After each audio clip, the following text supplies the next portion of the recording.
കാര്യങ്ങൾ വന്ന് നമ്മുടെ അമേരിക്കൻ പ്രസിഡന്റ് ട്രംപിന് ഡൊണാൾഡ് ട്രംപ് എന്നാണ് പേര്. അദ്ദേഹത്തിന് വട്ടായി.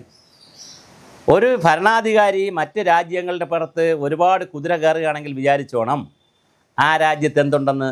അവരുടെ സാമ്പത്തിക സ്ഥിതി പിറകിലോട്ട് പോകുന്നു, അവിടെ അരക്ഷിതാവസ്ഥയുണ്ട്, അവിടുത്തെ ജനങ്ങളുടെ ജീവിത നിലവാരത്തിൽ വലിയ പ്രതിസന്ധിയുണ്ട്. ഈ ഭരണാധികാരികളും ഭരണകൂടവും ഒരു കാര്യം പഠിച്ചു വച്ചിട്ടുണ്ട്. രാജ്യത്ത് പ്രതിസന്ധിയും സാമ്പത്തിക പ്രതിസന്ധിയും അരക്ഷിതാവസ്ഥയും വരുമ്പോൾ മറ്റ് രാജ്യങ്ങളുടെ തോളിൽ കയറി കൺഫ്യൂഷൻ ഉണ്ടാക്കുക. ഇന്ത്യയിൽ നിന്ന് നരേന്ദ്രമോദിയെ ഗുജറാത്ത് മുഖ്യമന്ത്രിയായിരുന്നപ്പോൾ അദ്ദേഹം അവിടെ നടന്നൊരു കലാപത്തിൽ നേരിട്ട് പങ്കുണ്ടല്ലെങ്കിൽ ചെറുത്തില്ല എന്നൊക്കെ പറഞ്ഞ് അമേരിക്കയിലേക്ക് വിസ നിശ്ചയിച്ചു. അവസാനം അതേ സ്ഥലത്ത് തന്നെ നരേന്ദ്രമോദി പോയി കമ്പനിയായി. അവർ വിളിച്ചു, അവർ നല്ല രീതിയിൽ മോഡിയെ സ്വീകരിച്ചു. അപ്പോൾ എല്ലാവരും കൂടെ പറഞ്ഞു, ഇതാ മോഡി ട്രംപിൻ്റെ മച്ചാ ഗുസ്തിയായെന്ന്. ഒരു മച്ചയുമില്ല. 25% തീരുവ അവർ ഇന്ത്യൻ ഉൽപ്പന്നങ്ങൾക്ക് മേൽ കൂട്ടിയപ്പോൾ ഇന്ത്യ തീരുമാനിച്ചു, നിൻ്റെ ഉൽപ്പന്നമേ വേണ്ട, ഇവിടെ സ്വദേശി മൂവ്മെൻറ്റ് വരാൻ തീരുമാനമായി. അതിൻ്റെ അതിൻ്റെ പരിപാടികൾ മോഡി സ്റ്റാർട്ട് ചെയ്തു. മേക്ക് ഇൻ ഇന്ത്യ, സ്വദേശി മൂവ്മെൻറ്റുകൾ സ്റ്റാർട്ട് ചെയ്തു.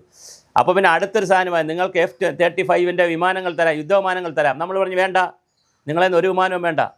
ആദ്യം റഷ്യയിൽ നിന്ന് എണ്ണ കൂടുതൽ വാങ്ങണമെന്നും റഷ്യയെ സഹായിക്കണമെന്നും ഉക്രൈനെതിരെ സാമ്പത്തിക ഉപരോധം ഉൾപ്പെടെ ഉയർത്തണമെന്ന് പറഞ്ഞ അമേരിക്ക ഇന്ത്യയോട് ഒരുപാട് എണ്ണ റഷ്യയിൽ നിന്ന് വാങ്ങാൻ ഉപദേശിച്ചു.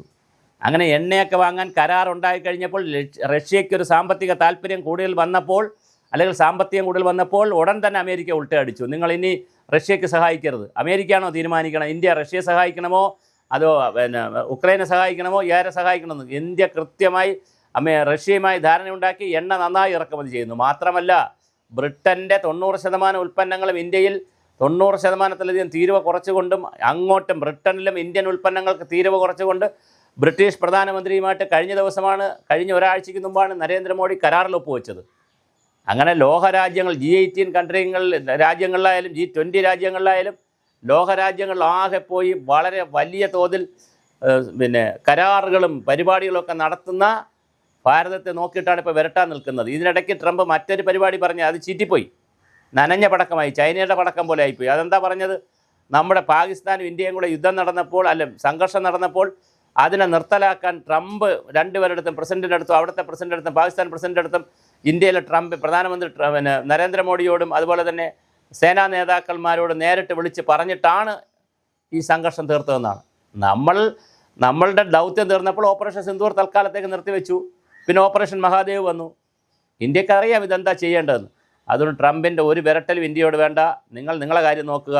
പഴയ ഇന്ത്യയല്ല, ഇത് പുതിയ ഇന്ത്യയാണ്. ഇന്ത്യക്ക് ഇന്ത്യയുടേതായ ഒരു സ്റ്റാൻഡുണ്ട്.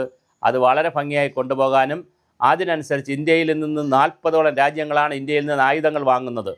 കോവിഡ് വന്നപ്പോൾ ലോകത്തിലെ 100-150 രാജ്യങ്ങൾക്കാണ് നമ്മൾ മരുന്നുണ്ടാക്കി കൊടുത്തത്, വാക്സിൻ ഉണ്ടാക്കി കൊടുത്തത്. അതുകൊണ്ട് ഇന്ത്യയോടുള്ള കളിയൊക്കെ നിർത്തുക. ഇന്ത്യ വളർന്നു കഴിഞ്ഞു. നമ്മൾ GDP-യുടെ കാര്യത്തിലും അമേരിക്കയും ചൈനയും കഴിഞ്ഞാൽ 3ാം സ്ഥാനത്തേക്ക് നീങ്ങുകയാണ്.